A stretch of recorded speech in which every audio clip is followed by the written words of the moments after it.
Reza Inter. Kembali lagi di Update Inter, channel yang akan memberikan informasi tentang Inter Milan, dan inilah berita hari ini.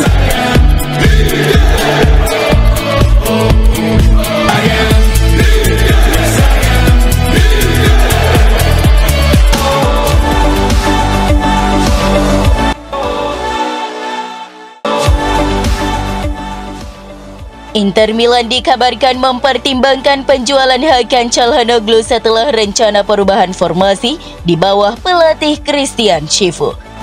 Çalhanoğlu yang sebelumnya berperan sebagai regista dalam formasi 3-5-2 kesulitan menemukan peran alami dalam sistem 3-4-2-1 yang diinginkan Chivu.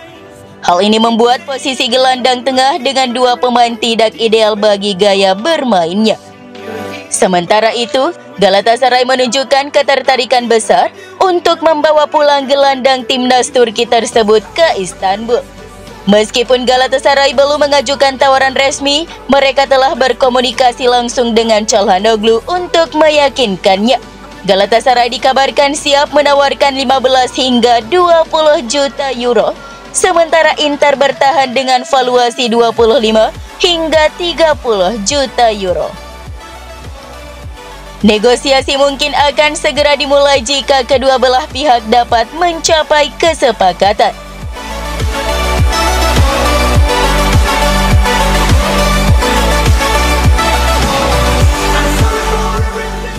Pekan ini menjadi momen penentu bagi masa depan Hakan Çalhanoğlu yang tengah dikaitkan dengan rumor transfer kembali ke Galatasaray. Meski klub Turki tersebut tertarik untuk membawanya pulang ke Istanbul, hingga kini belum ada negosiasi resmi antara Inter dan Galatasaray. Masa depan Çalhanoğlu sangat bergantung pada sikapnya terhadap Inter dalam beberapa hari ke depan. Jika pemain tidak menyatakan keinginannya, Inter tidak akan mengambil langkah lebih lanjut. Di sisi lain, Galatasaray sedang mempertimbangkan peningkatan tawaran finansial untuk mewujudkan transfer ini, namun belum ada proposal resmi yang diterima oleh Inter. Inter memilih untuk menunggu inisiatif dari Çalhanoğlu, dan jika tidak ada perkembangan, mereka tidak akan bergerak.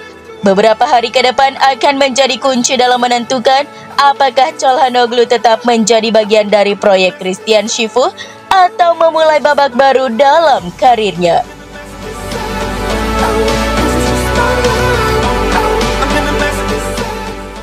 Federico Di Marco dan Henrikh Mkhitaryan dilaporkan kesulitan beradaptasi dengan perubahan taktik yang diterapkan Christian Chivu di Inter Milan. Chivu mulai menguji formasi 3-4-2-1 dalam beberapa laga terakhir, termasuk di Piala Dunia antar klub melawan Monterrey dan Urawa Red Diamonds. Namun beberapa pemain yang sebelumnya tampil baik dalam formasi 3-5-2 karya Simone Inzaghi, seperti Di Marco, merasa kurang cocok dengan sistem baru. Di Marco yang sebelumnya bebas bergerak di sektor kiri, kini harus bermain lebih lebar dan dalam.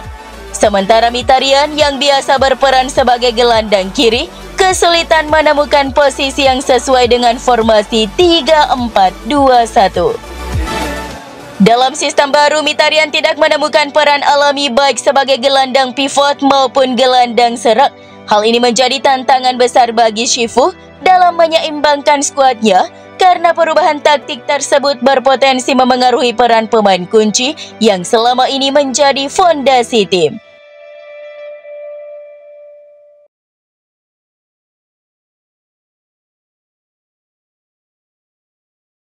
Gelandang Inter Milan Nicolo Barella mengungkapkan bahwa kekalahan telak 5-0 dari Paris Saint-Germain di final Liga Champions musim lalu menjadi luka mendalam bagi tim, namun ia menekankan pentingnya bangkit dari kegagalan. Meskipun Inter kalah 2 kali di final Liga Champions dan kehilangan 2 gelar Liga dengan selisih 1 poin, Barella percaya bahwa konsistensi dan kerja keras adalah kunci untuk terus bersaing di level tertinggi. Saat ini, Barella menjadi andalan di skuad Inter untuk ajang Piala Dunia antar klub, di mana timnya mencatat hasil imbang 1-1 melawan Monterrey dan menang 2-1 atas Urawa Red Diamonds. Barella juga berbicara soal perubahan pelatih setelah Simone Inzaghi mengakhiri masa baktinya. Meskipun terbiasa dengan pergantian pelatih, ia mengucapkan terima kasih kepada Inzaghi atas 4 tahun yang penuh emosi dan pencapaian. Mengenai pelatih baru Christian Chifu, Barella menyampaikan kesan positif, menganggap Chifu sebagai sosok yang lugas, ambisius, dan mampu memberikan energi baru pada tim. Barella percaya bahwa Inter bisa membangun sesuatu yang spesial bersama Chifu.